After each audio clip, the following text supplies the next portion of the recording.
Hi అండి. Welcome to Sri Lakshmi kitchen. ఈరోజు నేను పండుగప్ప మామిడికాయ కూర ఎలా ప్రిపేర్ చేయాలో చూపిస్తానండి. ఇవి పండుగప్ప చాప ముక్కలు అనమాట అండి. ఇవి శుభ్రంగా కడిగి క్లీన్ చేసి పెట్టుకున్నాను. ఇది ఇగురు కూర వండుకుంటే చాలా బాగుంటుందండి. నేను ఇగురు వండట్లేదు, ఎప్పుడు వండే రొటీన్గా వండేదే కదా అని డిఫరెంట్గా మామిడికాయ వేసి చేస్తున్నానండి. మామిడికాయ వేసి చేయడం వల్ల చాలా పుల్ల పుల్లగా కారకారంగా చాలా అంటే చాలా బాగుంటుందండి. ఇవి ముళ్ళు కూడా ఉండవు. ఇగోండి, నేను ఆ చేప ముక్కలకి ఒక చిన్న మామిడికాయ ఇలా పొడవుగా కట్ చేసి పెట్టానండి. అలాగే కొత్తిమీర కరివేపాకు కడిగి పెట్టాను. అలాగే ఒక 6 పచ్చిమిర్చి కడిగి పెట్టానండి. ఒక పెద్ద ఉల్లిపాయ చిన్న చిన్న ముక్కలుగా కట్ చేసి పెట్టాను. ఇవన్నీ కూడా ఇప్పుడు ఎలా ప్రిపేర్ చేయాలో చూపిస్తానండి. మీరు తినే ఉప్పు కారాలను బట్టి మీరు చూసుకుని పులుపులు అవి అడ్జస్ట్ చేసుకుని వేసుకోవడమేనండి.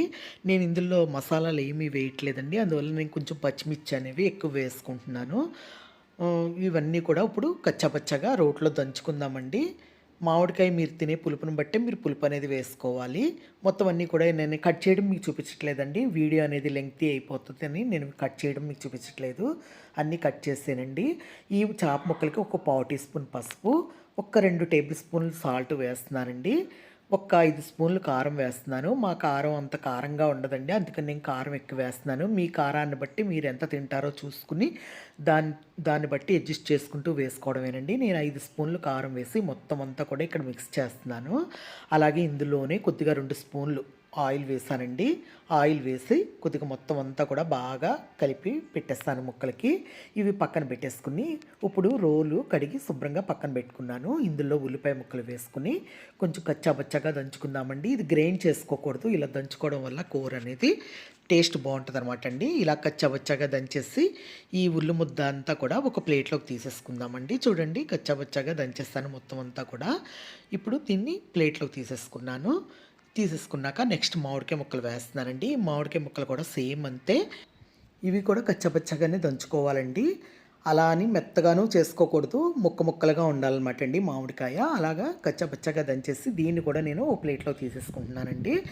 ఇదంతా కూడా ఒక ప్లేట్లో తీసుకున్న తర్వాత ఇప్పుడు పచ్చిమిర్చి వేసి దంచుతున్నానండి. నేను ఒక 6 పచ్చిమిర్చి వేసుకున్నాను. మీరు తినే కారాన్ని బట్టి మీరు వేసుకోవచ్చు.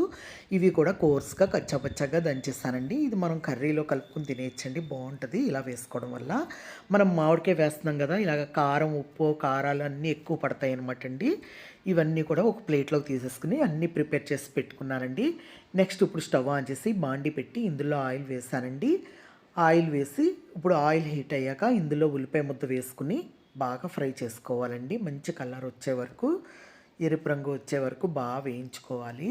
ఇలా వేగుతున్నప్పుడే ఇప్పుడు ఇందులోనే ఒక 2 రెమ్మల కరివేపాకు, నెక్స్ట్ పచ్చిమిర్చి పేస్ట్ వేసుకుని మొత్తం అంతా కూడా కలుపుతూ ఫ్రై చేసుకోవాలి. ఇలా బాగా కలుపుతూ గోల్డ్ కలర్లో ఫ్రై చేసుకోవాలండి. ఉల్లిపాయ అనేది బాగా వేగితే బాగుంటుంది. ఇలా వేగిపోయాక ఇందులో చాప ముక్కలు అన్నీ వేసేసుకుని పసుపు ఉప్పు కారం పట్టించేస్తాం కదండి చాప ముక్కలకి, అవి అందులో వేసేసుకుని నెమ్మదిగా స్లోగా కలుపుకోవాలండి. ముక్కలు అనేవి విడిపోతాయి. మొత్తం అంతా కూడా ఉల్లిపాయ అంతా కలిసేలాగా మొత్తం చాప ముక్కలకి పట్టించుకోవాలి. ఇప్పుడు ఇందులోనే మామిడికాయ పేస్ట్ కూడా వేసేసుకుందాం. కచ్చాబచ్చాగా దంచిన మామిడికాయ గుజ్జు కూడా వేసేసుకుని ఒకసారి అంతా కూడా స్లోగా కలుపుకోవాలండి. చూడండి, మామిడికాయ కచ్చబచ్చగానే ఉంది, అలాగే చేసుకోవాలండి. చేసుకున్నాక మొత్తం అంతా ఒక్కసారి స్లోగా కలిపేసుకున్న తర్వాత ఇప్పుడు ఇందులో నీళ్లు పోసేసుకుందామండి. మనకు సరిపడినంత వాటరు పోసుకుని ఒకసారి ముక్క మునిగేలాగా వేసుకుని నెమ్మదిగా గరిటతో కలిపేసుకుని మూత పెట్టేసుకోవాలండి. మూత పెట్టేసుకుని దగ్గరికి కుక్ అవనిద్దాం. కొంచెం దగ్గర కుక్ అయ్యాక అప్పుడు మూత తీసి చూడండి, ఇందులో కొద్దిగా మూత తీసి కొద్దిగా కరివేపాకు వేసాను. మనం ఇప్పుడు స్లోగా కదుపుకునండి, మళ్ళీ మూత పెట్టేసుకోవాలి. మూత పెట్టేసుకుని ఒక్క 5 మినిట్స్ కుక్ అవనిద్దామండి. కుక్ అయ్యాక అప్పుడు నెక్స్ట్ మీకు చూపిస్తాను. ఇప్పుడు మూత పెట్టేస్తున్నానండి. మూత పెట్టేసి దగ్గరికి అవనిద్దాం. చూడండి, దగ్గరికి అయిపోయింది కూర అంతా కూడా. చూడండి, ఆయిల్ అనేది పైకి వచ్చేస్తుంది. ఇప్పుడు ఇదే టైంలో మనం స్టవ్ ఆపేసుకుందామండి. స్టవ్ ఆపేసి మీకు చూపిస్తాను. నాకైతే ఉప్పు కారం అన్నీ కరెక్ట్గా సరిపోయాయండి. చూడండి ఎంత బాగుందో, కలర్ఫుల్గా కర్రీ అంతా కూడా బాగా ప్రిపేర్ అయ్యిందండి. నేను మసాలాలు ఏమీ వేయలేదండి. ఇందులో మసాలా వేసుకోకూడదండి. మసాలా వేసుకుంటే మాత్రం బాగుండదండి కర్రీ. మామిడికాయ వేస్తున్నాం కదా, ఈ మామిడికాయ పులుపుకి తర్వాత కొత్తిమీర కరివేపాకు ఎక్కువ వేసుకోవడం వల్ల నీచు వాసన ఏమీ ఉండదండి. కర్రీ చాలా అంటే చాలా బాగుంటుంది. నేను చెప్పిన ఈ పద్ధతిలో మీరు ప్రిపేర్ చేసి ఎలా వచ్చిందో నాకు కమెంట్ రూపంలో చెప్పాలండి. నా ఈ వీడియో కనుక నచ్చినట్లయితే లైక్ చేయండి, షేర్ చేయండి, సబ్స్క్రైబ్ చేయండి.